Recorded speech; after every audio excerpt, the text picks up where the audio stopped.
So our SVP for Asia Pacific, Owen Brandt, is standing by to talk to us about adapting to the new normal. Owen, over to you. Great. Thank you, Paul. Good afternoon, everyone. And again, thank you for joining today's virtual event. As many of us today are joining from Australia, I'd like to begin by acknowledging the traditional owners of the land in which we meet today and pay my respects to elders past and present. Thank you to our guest speakers, Luke, Anthony, and Ahmed, and a huge thanks to Molly as well. Each of our clients shared their amazing story, and we're proud to partner with you on your journey. To everyone today, and I see we have many clients, partners, and investors joining from across Australia, New Zealand, Singapore, Sri Lanka, Japan, the Philippines, and many other nations. Thank you to everyone for your organizations, for your partnership and your investment in LiveTiles and our vision to simplify the complex for our employees.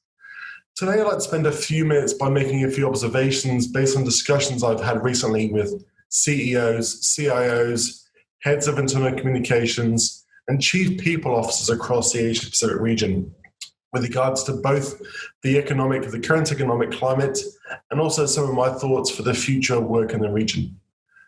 The world has changed, and the way that we engage with our colleagues and our friends and our peers has changed. Innovation and employee experience is becoming even more paramount for both the public and the private sector organizations. Companies large and small everywhere have had to evolve and adapt. And obviously COVID-19 is exposing the strengths and weaknesses of countries around the world. And the Asia Pacific region is no different. And through this crisis, organizations and individuals have and are going through both response and recovery phases. And so against this backdrop of a sustained uncertainty, how do we open our minds to action across the breadth of society where we are? Thinking about the economy, workplaces, education, health, and business. Overnight, the pandemic consigned, as Carl mentioned, the 9 to 5, Monday to Friday working week to history. Our most fundamental assumptions about how we work have actually altered. And if we think about how do we foster a better work-life balance, we need to think about how do we build secure, productive remote offices fit for a more flexible future. I was reading recently a Boston Consulting Group article and survey in Australia that they found for people who want to work remotely, 85% want to continue to work remotely in some form, only 15% want to return to the office full time. Another successful Australian technology story is Atlassian. Atlassian's work futurist Don Price recently offered that the COVID-19 crisis has poured accelerant on the pace of technological change.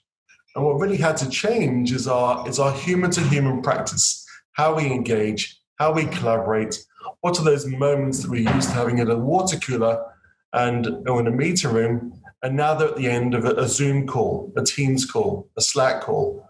And we've realized, and I think a lot of organizations are realizing, that you've got to change the way that you collaborate. You've got to change the way that you connect with your employees because the world has changed. And organizations have been challenged to innovate and collaborate faster than ever before. And I think for many people that I talk to, and many on this line right now, employee experience has gone from a nice to have to a must have for CEOs. So gone from a nice to have to a must have for CEOs and senior leaders. We have seen federal, state, and local governments go through rapid and intelligent digital transformation, leveraging applications like Microsoft Teams, Zoom, and Slack in the way they collaborate, that they've been forced to. One of our clients in Australia has gone from a 2-year Microsoft Teams program to rolling out Teams within 2 weeks, whilst acutely aware of both their digital maturity and how they can support the needs of thousands of their staff, many of working remotely in very challenging conditions. And if you think about a different industry, how about architecture? I'm actually coming to you today from our office in Sydney, and I have the pleasure of working from the office. But I see that when I walk past many offices, there's huge amounts of commercial real estate available. And that world has changed as more and more employees get used to adapting to the new normal. And so I think whilst COVID-19 has caused obviously great personal health, economic hardship, it's also presented a once-in-a-lifetime opportunity to reinvent the workplace. And supporting employees' increasing desires to be flexible whilst harnessing the potential for productivity and remaining competitive when it comes to recruiting and retaining the best talent. And so a question that I'd ask you to consider after this session is, how are you embracing change and transformation in the current climate? And we talk to industry leaders across the region. They're using this experience to reimagine their organization, driving nimbleness and agility around innovation, whilst balancing costs and risks.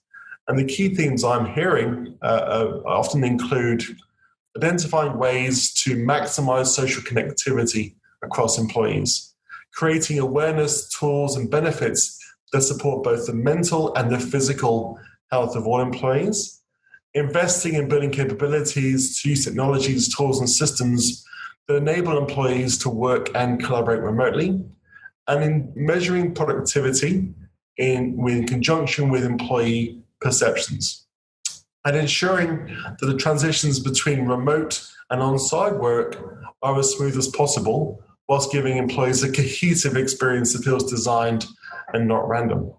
And so when we talk to CEOs, CIOs, to leaders, they are continually revising their objectives, their positions, their strategies, raising the level of digital ambition and looking at their goals that they set 2 years ago.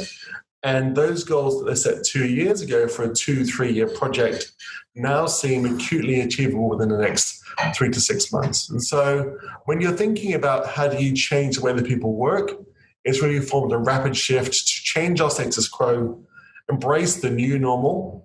This is not going to go away quickly. And we have to evolve, adapt to survive, and consider how you want to revitalize your employee experiences. And this is a journey for organizations, both in the public and the private sector. And I think there's a lot of gains to be had from talking to your employees, harnessing their energy, providing them a voice to collaborate on the journey, and really to balance that combination of risk, agility, and the benefits around innovation. So I'll be very happy to answer questions at the end of the event. But with that, thank you all for joining today. Thank you for your support on LiveTiles, and Paul, back to you.